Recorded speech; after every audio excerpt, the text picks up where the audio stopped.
afternoon, everybody. My name is Kevin McNee. I am the Director of Business Development for Madison Trust. And thank you very much for joining us today for empowering your wealth, understanding directed trusts and their strategic advantages. So the goal of this time together is really just to cover off what are some of the basic differences between, with a directed trust. How does this differ from your traditional trust, and maybe give you a little bit more insight into some wider estate planning ideas that may be of value to you and your business. So from a starting out a very high level, let me talk first just about the history of trusts and where they came from. So trust came to the U.S. immigrating along with the Franciscan friars from the UK many years ago. And just like every state has a unique set of laws, the same thing applies within the trust world, right? So when these monks came over, they settled in different places, and the laws have grown from there. Right now, fast forward today, we have effectively 50 different jurisdictions just within the US, right? But from a higher level, just thinking about really trust from that top level, there are two different broad categories of trust. You have your revocable and you have your irrevocable. There are essentially four common purposes or reasons why people form a trust in the first place. One is for care. The second is for privacy. The third is for estate planning. And the fourth is for basis, right? So all very easy to understand concepts, if you will. But what is a directed trust? And how is this different from a traditional trust, right? Well, a directed trust is unique in that it separates effectively the powers or the roles of the trustee. So traditionally, you would have a trust company that's making all of the decisions, administrative, investment, and otherwise, right? And so under a directed trust, you're able to break some of these roles apart. And what's really unique about it is it gives, I would say, individuals a much greater amount of control and flexibility regarding their investments, regarding their financial team, and ultimately regarding their distributions and their legacy. So to me, a directed trust is a really, really powerful planning tool for somebody that has any kind of a trust need, right? So a directed trust from a high level could be any type of a trust, whatsoever. Most of the trusts that we see coming to South Dakota are typically going to be irrevocable trusts. And usually they're doing so, again, because they want to have greater oversight over their investments. So another person that, might be using a directed trust on average is going to be somebody that has a variety of different alternative investments, right? It could be a business, it could be a private equity. The beautiful thing about a directed trust is that by and large, we can hold just about any type of an investment that you can think of. Some of the more interesting ones that I have seen involved, racehorses, artwork, cryptocurrencies. If it's an asset, you can put it into a trust, again, so long as it's federally legal. And so the people that really are going to look towards this type of investment are going to be people that are again looking to say, hey, maybe I want to have an investment team where I've got 3 financial advisors all managing different portions of my portfolio. Another reason why one could, use a directed trust is simply because they want to have much greater flexibility and direction over their actual financial team, right? So because you have this unique opportunity to really customize your own model, And that will ultimately drive two things, right? It will ultimately drive towards reaching the goals that you want. And at the same time, just like competition, it will help to lower costs. So by using a directed trust, on average, you're helping to lower the costs of administration, right? So from a high level, why would somebody choose to use Madison Trust and our directed trust? Well, one, it comes down to jurisdiction, right? So South Dakota is generally considered the #1 jurisdiction or situs of choice. The second reason why people are coming to Madison Trust is because we don't compete with other financial professionals. We're very, very well known for being a collaborative team. We're not out to steal your clients. Our success is your success. And finally, at the end of the day, the main reason why people are also coming to us is because we have the strength and stability of a large financial institution, but backed by the client service, the single point of contact, the real relationships that make a difference, right? So one of the major complaints both and clients along with financial professionals typically have is that, they don't get a very good client service. And if you're looking to learn a little bit more about, what clients think about working with us, take a gander at our online reviews. We've got thousands of 5 stars online. But anyway, what types of trusts, right, work well within a directed trust?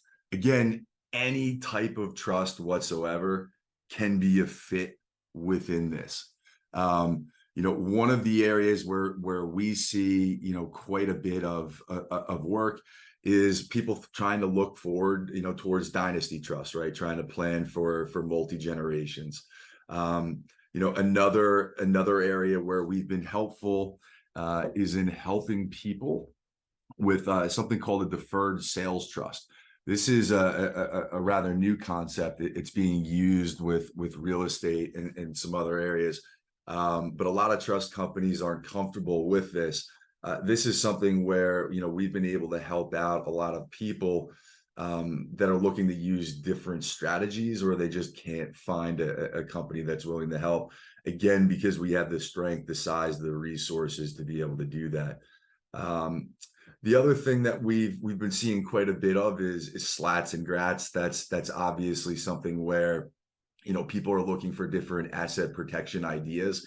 A lot of the trusts ultimately that we see coming to South Dakota are from business owners or from wealthy people that are looking to protect assets. So as a jurisdiction, South Dakota is generally ranked #1 or #1B for asset protection. And a big part of that also has to do with the privacy laws that are in place there. So people are coming on average to set up, various types of trusts within South Dakota. But a big reason for that is because of the very, very strong asset protection laws. And I can delve into that a little bit deeper into this. But anyway, as I said earlier, there have been changes within the trust law that have come about. And today, not every state offers a directed trust. It's actually one of the South Dakota is one of the, I think it's about 10 states or so right now. Maybe it's a few more that do offer this opportunity. The other name you may often hear associated with a directed trust is advisor directed trust. So in many cases, people that are looking to utilize this type of a structure are also doing so because they have comfort working with their financial advisor or their estate planning attorney or their CPA.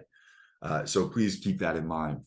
But anyway, these laws, again, every state, there's going to be a big difference. The directed trust laws within South Dakota are very clear. They're very well defined. They've been around for some time. Because of this, one of the advantages of using a directed trust is also that it offers fiduciary protections to financial advisors. One of the things that I'm sure most are not aware of that may be hearing this is if you set up or help a client with a delegated trust, you do have fiduciary responsibility on top of that account. And using a directed trust, it clearly defines the roles and the responsibilities of everybody that's involved in administering said trust. And therefore, again, there's an extra layer of fiduciary protections there. Okay. In terms of a typical structure, this is where I think it's helpful to kind of get an idea. John Smith Family Trust, in this instance, this is going to be the main trust. For definition reasons, I'm going to say that the trust protector is something that's rather unique to South Dakota. It's not the only state where this exists, but you can conceptually think of them as being an independent third party that makes sure that everybody is holding up their end of the bargain, right? Within this construct, the John Smith Family Trust, again, that's being administered by the trust company. And underneath, you have a distribution committee, investment committee, and an administrative trustee, right? They all perform different roles within this. Oftentimes, within the distribution committee, it could be a financial advisor, a CPA, an attorney, but in many cases, it's a very close family member, right? From the investment committee side of things, right? Oftentimes, this is the role that the financial advisor is filling. They're the person that's making the decisions on the different investments, right? So if you have somebody that owns a family business, in many cases, they're going to want to stay involved and active. And this type of structure allows them to do just that, right? The administrative trustee, right? What are they doing? They're taking the ownership of the assets, right? That's where the LLC is going to be set up. So if you're an advisor and you're managing a portion of your client's trust or all of it, right, you're able to set up that brokerage account inside of the LLC and do your trading from there. And you're also able to have a whole view, if you will, of the client snapshot. So it's helpful from a review standpoint. Obviously, we will do all the trust documentations, the signing of that, preparing the tax returns, and of course, taking guidance from anyone on the the distribution committees, right? So at the end of the day, we're an independent trustee. We are not providing advice, right? We are simply taking orders from you and making sure that the trust itself is being run according to the letter of the law, both state and what's in that trust document itself. So let me just pause here for a moment. I know I've gone through quite a number of different topics really quickly. Taking this back to the point of view of the end financial intermediary, we partner primarily with estate planning attorneys, financial advisors, and CPAs. So I'll assume if you're listening to this today, you're probably not one of our direct clients, but again, one of those intermediaries. So why would a financial intermediary work with us? Well, again, it's very simple. One, we do not compete with you in any way, shape, or form, right? Our success is your success. So the growth that we have had as a company has largely been because of our ability to collaborate and collaborate well with others across a broad geography, diversity, and set of needs. The second reason, again, I had mentioned earlier why people are working with us comes down to South Dakota as a jurisdiction. As I had mentioned, it is broadly considered the #1 trust jurisdiction that is out there. I believe that is a quote from Trust and Estates magazine just at the end of 22. And one of the major reasons why people are going to South Dakota and why it has more than $4 trillion in trust assets, it's very simple. It is the most tax efficient place that is out there, right? So there is no state income tax within South Dakota. Tax efficiency is a significant strength. The second reason why people are going to South Dakota on average is because of asset protection laws. You have the strongest asset protection laws in the country. Number three, if somebody is crazy enough to try to go after your assets, good luck, because all of your assets are sealed. Everything is private within South Dakota. And number four, South Dakota has no rule against perpetuity. So once you set this trust up, it has the ability to last forever. And finally, I would say there's a fifth point, and this is perhaps maybe a little bit more of an interesting piece for the financial planners and advisors and the CPAs that are listening today. 85% of the country resides in a state that does not have community property trust laws. So in very short, what this means is when a spouse passes away, they're able to get a step up on the basis of the assets, right? But that step up is just a small fraction. So if you're somebody that lives in, in New York or New Jersey or California, wherever it might be, a higher tax state, right? And somebody passes away, why would you take that fractional step up when you could opt into community property laws via trust in South Dakota, and you can get a 100% step up? So that creates a much significantly greater asset base to begin with. It is a very, very strong planning tool for financial advisors and planners to consider. There are a whole lot of other reasons. I don't want to get too deep into the weeds why South Dakota is a very, very strong jurisdiction. If you're one of the many that are using Delaware, there is a blog that I have put up on our website. I would encourage you to read through it.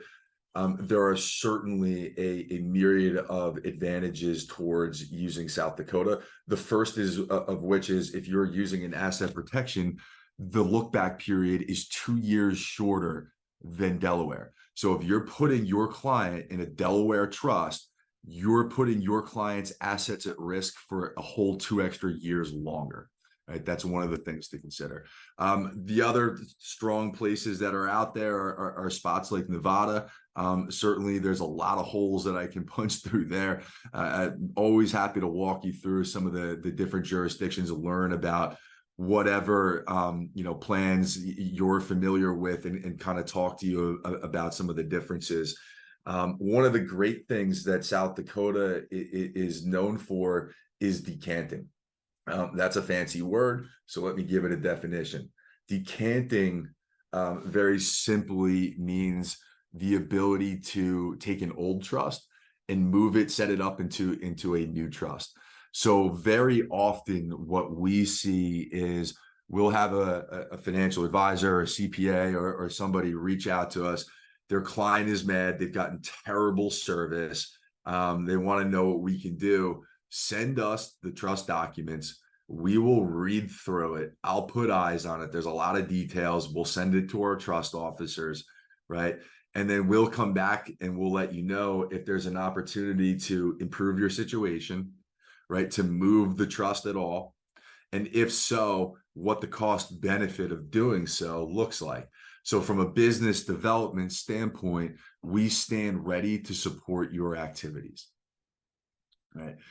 The other things I would just mention very quickly about just fits, if you will, in terms of who we're working with. We have no account minimum.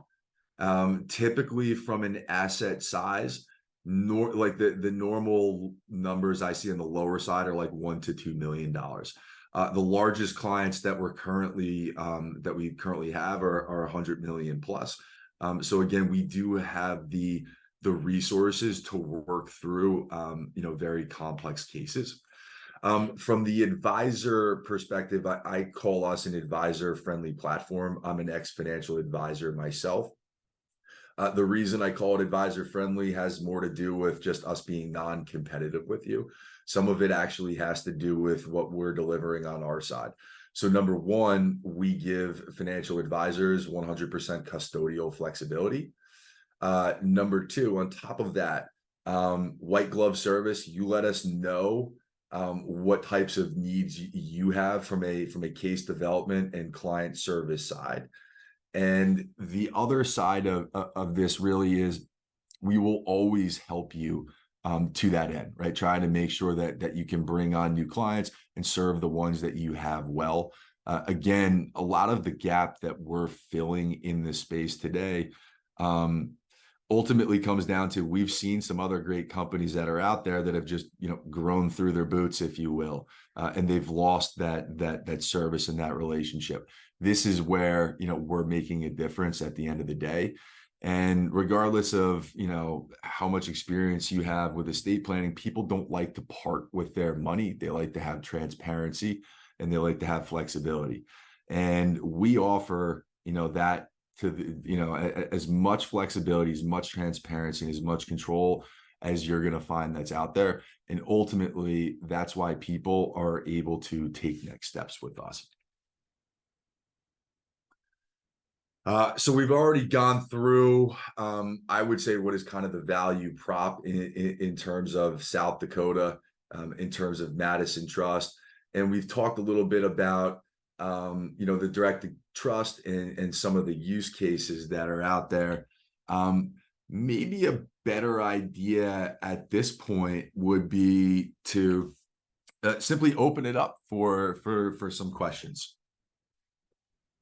Perfect. All right, so we had a couple questions emailed in. So our first one is, can you provide examples of situations where a directed trust would be more suitable than a traditional trust? Yeah, great, all of them. So, but the true answer is if somebody is looking to have control and flexibility over their investments, they're going to want to use a directed trust. Oftentimes, those people are business owners. Oftentimes, those people have, I would say, complex financial lives. I would also say, again, from a control standpoint, it's somebody that doesn't want to part with their investments. It's somebody that may have alternative investments in general. And at the end of the day, it's somebody that may already have a team of people in place that they really trust, and that they're able to work well with, that can help either help them to save money, right, or to reach really that objective that they have.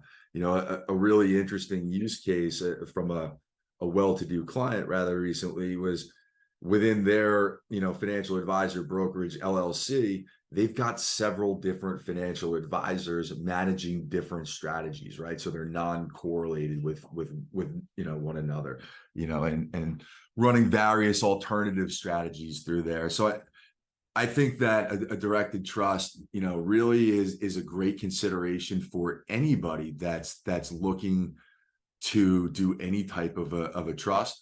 And if I'm a financial advisor, this is basically the structure that I would always lead with. Why? Because again, any type of a trust works as a directed trust, right? So it could be a special needs trust, it could be an international trust. Anything under the sun fits a directed trust. So I would always go with this first if I'm you, because this allows you to maintain that relationship, stay in the picture, and stay involved with the client. Perfect. Our next question is, what types of assets can be held within a directed trust, and are there any restrictions or permissible investments? That's a great question. So the other side of our business here at Madison, we're very well known for self-directed IRAs. And that has obviously a whole set of rules that we are not beholden to. So what's really, really cool again about a trust is that it can hold just about any type of an asset that's out there, right? So the most common assets you see are real estate, private equity, any kind of a private security is going to be very commonplace. Life insurance trusts are also very commonplace as well.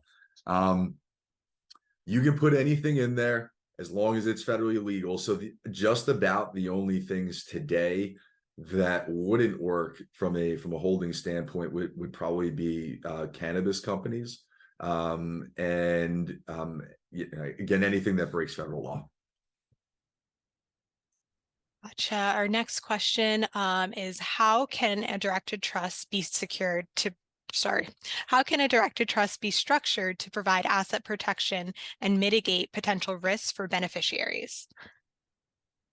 So asset protection has definitely been a theme of today, and it's something that we spend a lot of time talking about with advisors and attorneys as well too.